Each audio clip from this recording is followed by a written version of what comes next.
মসজিদে আজান হচ্ছিল, তাই ইমাম সাহেব তার কামরা থেকে বের হয়ে মসজিদে প্রবেশ করল। নামাজের জন্য তিনি প্রস্তুতি নিচ্ছিলেন। এমন সময় তিনি লক্ষ্য করলেন প্রতিদিনের মতো আজকেও একটি বৃদ্ধা মহিলা মসজিদের সামনে ভিক্ষার উদ্দেশ্যে এসে দাঁড়ালো। বৃদ্ধাটি প্রতিদিন ভিক্ষা করতে আসে, অথচ সে একটি সচ্ছল পরিবার থেকে আসা। বিষয়টি ইমাম সাহেবের খুবই কৌতূহল উদ্রেক করলো, আর সে কারণেই ইমাম সাহেব নামাজ শেষে বৃদ্ধা মহিলার কাছে আসলেন। ইমাম সাহেব প্রথমে সালাম দিয়ে জিজ্ঞাসা করলেন, আপনি ভিক্ষা করেন কেন? আপনার পরিবার তো খুবই সচ্ছল। মহিলা বললেন, হুজুর, আপনি তো জানেন বেশ কয়েক মাস হলো আমার স্বামী মারা গেছেন, আর এখানে আমি একা। বৃদ্ধা মহিলার একটি ছেলে ছিল, সে বিদেশে একটা ভালো চাকরিও করে। তখন হুজুর বললেন, আপনার ছেলে কি আপনাকে টাকা পয়সা দেয় না? মহিলা বললেন, সে আমাকে কয়েক মাস আগে টাকা পাঠিয়েছিল, কিন্তু এখন আর কোনো টাকা পয়সা পাঠায় না, শুধুই কিছু রঙিন কাগজের ছবি পাঠায়, আর আমি এইগুলো খুব যত্ন করে রাখি। হঠাৎ করে টাকা পাঠানো বন্ধ করে রঙিন কাগজের ছবি পাঠায়, বিষয়টি হুজুরের কাছে খুবই খটকা মনে হলো।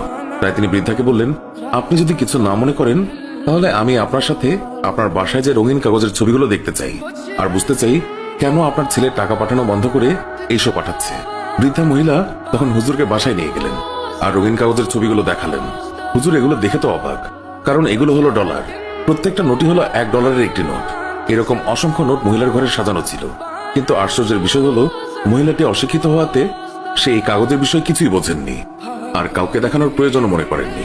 অথচ তিনি নিজেও জানতেন না যে তার ঘরে কত টাকা সাজানো আছে। এই সম্পদ তিনি ঘরে রেখে চুমু খান, আর বাইরে কত কষ্ট করে ভিক্ষার টাকায় তার জীবন চলে। এই গল্পটি দ্বারা বোঝানো হয়েছে, আমরাও আমাদের ঘরে পবিত্র কোরআন শরীফ সাজিয়ে রেখে দিই, কত চুমু খাই, অথচ এটি যে কত মহামূল্যবান তা আমরা বোঝার চেষ্টাও করি না। আমরা এই অজ্ঞ বৃদ্ধা মহিলার নাই, মহামূল্যবান গ্রন্থ কাছে রেখেও তার কদর খুঁজছি না।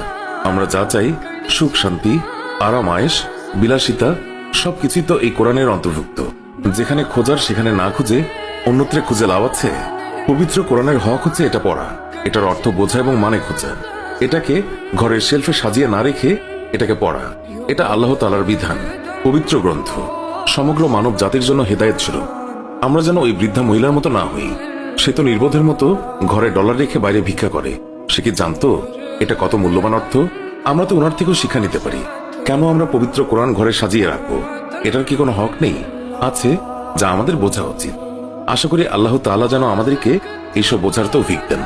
আমরা যেন কোরআনের যথাযথ হক আদায় করতে পারি এবং নিজেকে সেই হিসাবে গড়ে তুলতে পারি।